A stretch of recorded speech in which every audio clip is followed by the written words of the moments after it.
pledge allegiance to the flag of the United States of America and to the republic which stands one nation under God, indivisible, with liberty and justice for all.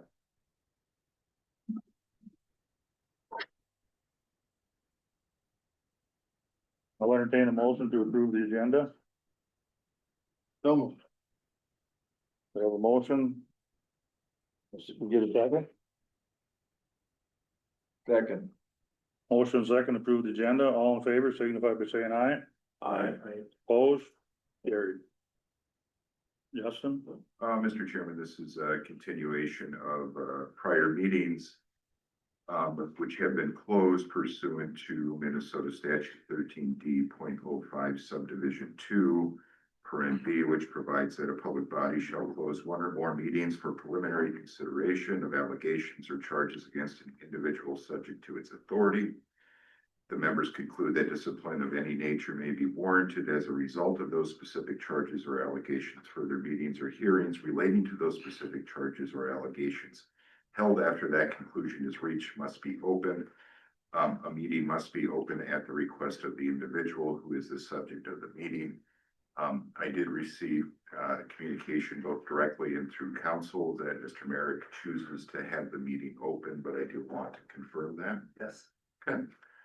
So this would be Mr. Merrick's opportunity to address the board with any response that he has to the information that has been provided to him. So, Jeff.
Good morning. My name is Jeff Merrick.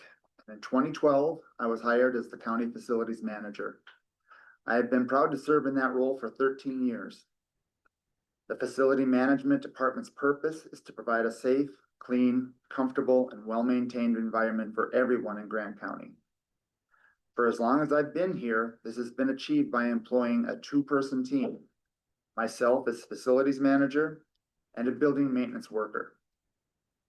My primary responsibilities as the manager are focused on the oversight of all county facilities, including budget management, scheduling maintenance, contractor supervision, ensuring safety and compliance, and supporting building projects. There are currently 14 facilities.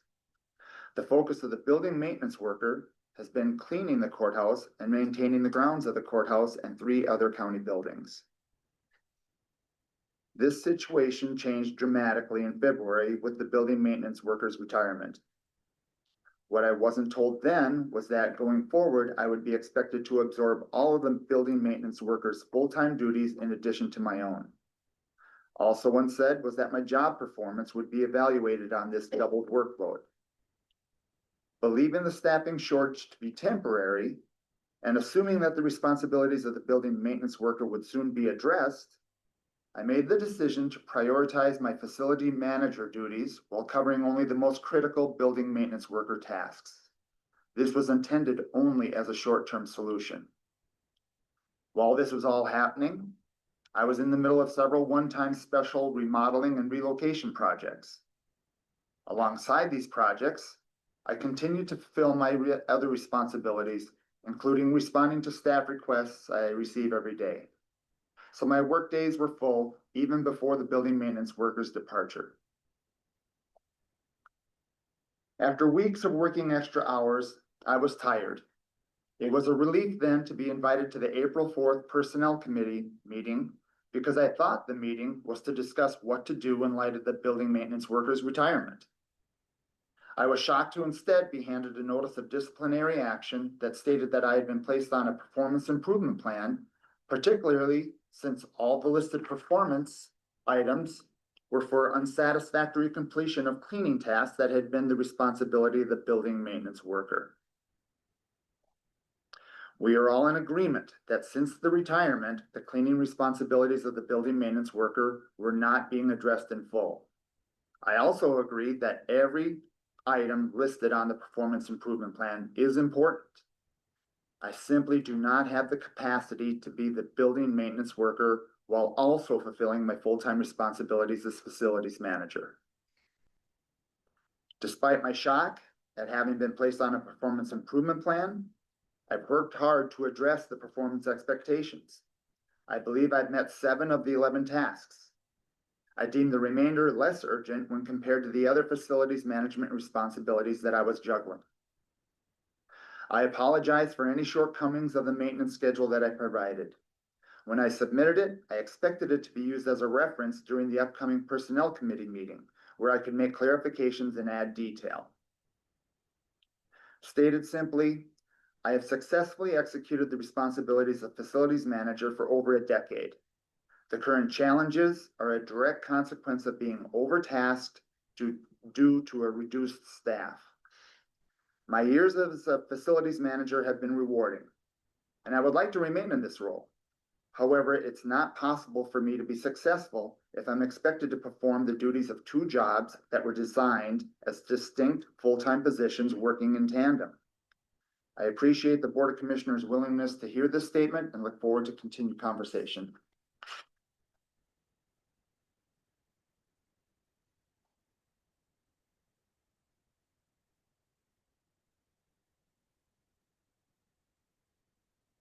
There was an additional request that Mr. Mayor not be subject to examination. Following that, I don't know if that continues.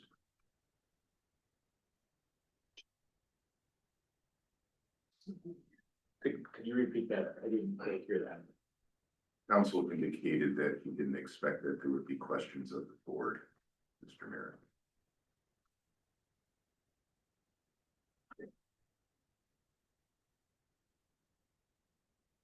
Mr. Chair? Yep. So this did not start in March. I sat down and went through a brief recap of things that show me that you don't follow direction from the board or committees. In 2017, it may be 2018, permission was granted to have a wedding in the courthouse without any input from the board. In 2020, you signed 2 individuals' names to a document without their permission. In 2023, you signed a document stating you would keep personal and county IT separate, yet within the last week and a half, we found not only do you have personal email on a county phone, it's on the same app. In 2024, the building committee had a meeting that said we were gonna get bids to remodel that law enforcement area. It was quite shocking to find you were gonna do it yourself. You had time that we didn't know you had. 2025, courthouse wasn't being cleaned, and yes, on 4/14, we had that performance improvement plan. Some of the things that were on there was, yes, the list of duties, but we also talked about, for the first time, cleaning the courthouse during open hours. We talked about that 2 other times. The third time was, we did it in a building committee meeting. In May 6th board meeting, we talked about cleaning during business hours. After the May 20th meeting, you talked with members of the personnel committee and we asked, were you cleaning during working hours? You said no. The leveling compound that was talked about on that 4/14 meeting on the wall in the break room. Weeks later, we talked about it at a board meeting, and rather than going and cleaning it, which you could scrape it off with your thumbnail, you just went and painted over it, so it will flake off. I just don't trust that the behavior will change. And I will make a motion to terminate employment of Jeff Merrick with Grant County effective immediately. We have a motion on the floor. Is there a second?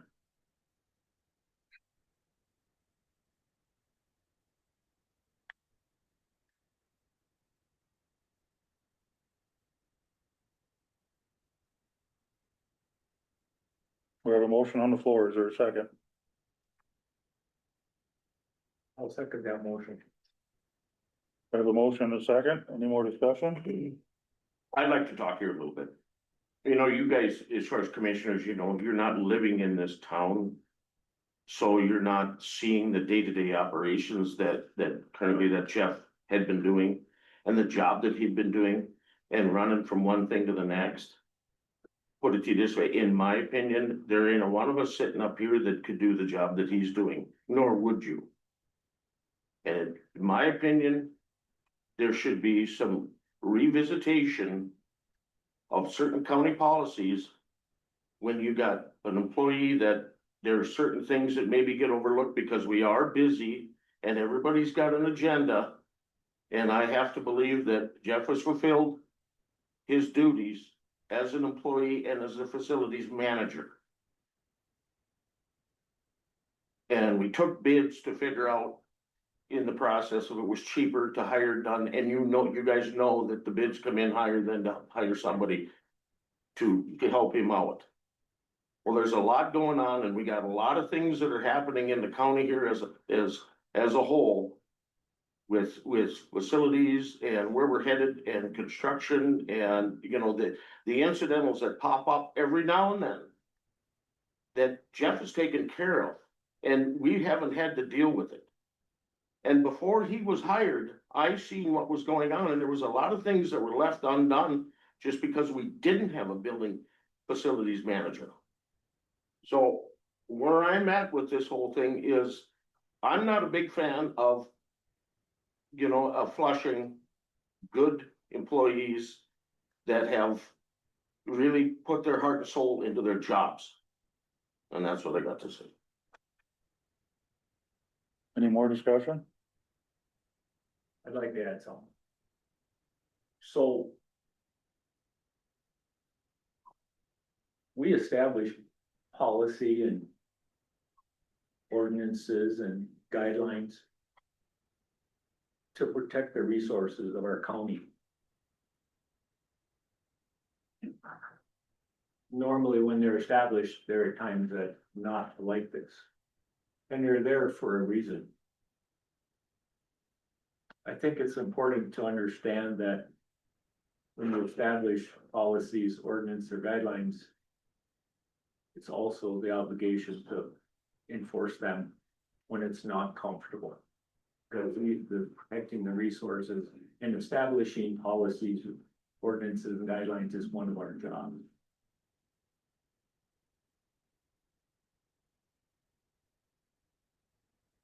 Any more discussion?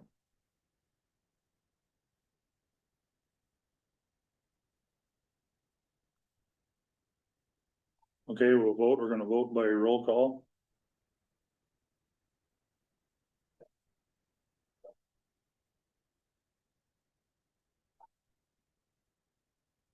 Dwight? If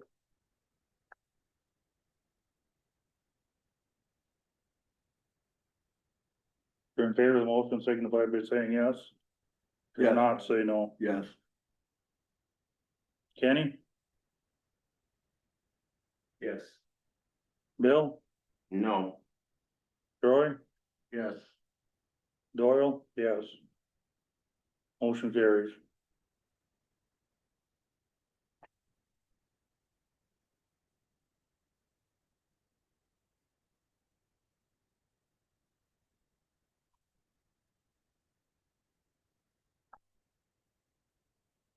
Justin, you have anything else to add? No, that was the only agenda item. Okay. Meeting is adjourned at 9:14.